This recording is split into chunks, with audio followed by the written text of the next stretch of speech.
sedih juga ini sebenarnya ya. Sepatutnya kita harus menghormati pengadilan. Memang terus terang aja sampai sekarang ketentuan undang-undang tentang contempt of court itu nggak ada. Ya, pernah itu diajukan beberapa waktu itu sudah diajak bersama dengan Mahkamah Agung tentang itu, tapi kelihatannya penuh masalah masih. Jadi tidak ada undang-undang contempt of court.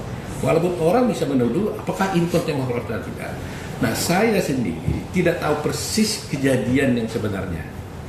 Apa alasannya, kenapa terjadi. Tapi kalau saya melihat di video yang ada yang viral, memang ada yang melompat dari meja. Ya, menurut saya sebagai advokat tidak boleh melakukan hal seperti itu. Terlepas itu adalah sidangnya sudah berhenti atau sudah berjalan, tapi kan tidak perlu kita melompat. Nggak ada alasan yang khusus dia melompat meja itu.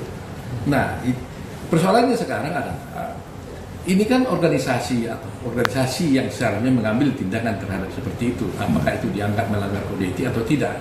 Karena kami sebagai lawyer ya, ini saya bicara lawyer dulu ya, yang sudah lagi cuti ini. Kami tidak bisa mengatakan orang lain itu melalui media orang itu melanggar kode etik. Jadi kalau saya temukan Anda melanggar kode etik, saya bilang saya akan laporkan dia karena melanggar kode etik. Itu pelanggar kode etik. Saya ini melanggar kode etik. Seseorang advokat yang menuduh seseorang melanggar kode etik dan disampaikan kepada media massa, itu ada pelanggar kode etik.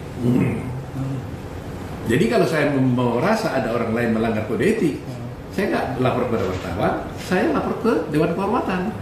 Nah, itu soal Dewan Kehormatan umumkan, silakan gitu. Nah, jadi saya bicara secara umum aja, ya, bicara umum, ya. Tidak menunjuk kasus tertentu, bahwa secara umum bahwa kalau seorang advokat itu wajib dia menghormati satu teman sejawatnya. Jadi sesama advokat pun harus saling hormati antara sesama penegak hukum. Dan ketiga, menghormati pengadilan. Itu mandatori itu. Ya.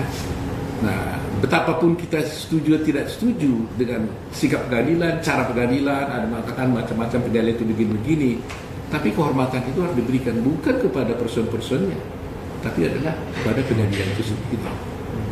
Berarti Pak Wamen kalau misalnya sampai naik meja itu masuk dalam pelanggaran dalam persidangan? Ya, itu yang saya katakan Dewan Kehormatan akan memutuskan itu. Maksudnya organisasi? Ya, organisasi. Nah, sekarang orang itu ada yang melaporkan dia ke organisasinya nggak? Dia berada di organisasi mana? Ya kan? Nah, karena Dewan Kehormatan pun, seperti kalau itu banyak Dr. Peradi, Dewan Kehormatan pun tidak boleh memeriksa itu kalau tidak ada yang melaporkan. Tapi boleh dilakukan pemeriksaan oleh komisi pengawas tanpa ada laporan. Gitu. Nah, saya nggak tahu orang ini di organisasi yang mana. Gitu.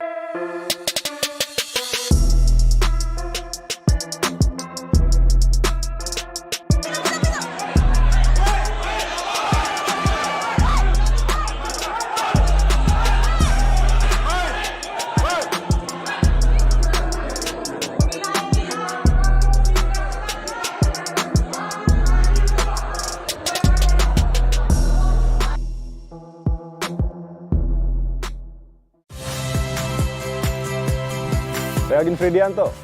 Saksikan terus program-program Kompas TV melalui siaran digital, pay TV, dan media streaming lain.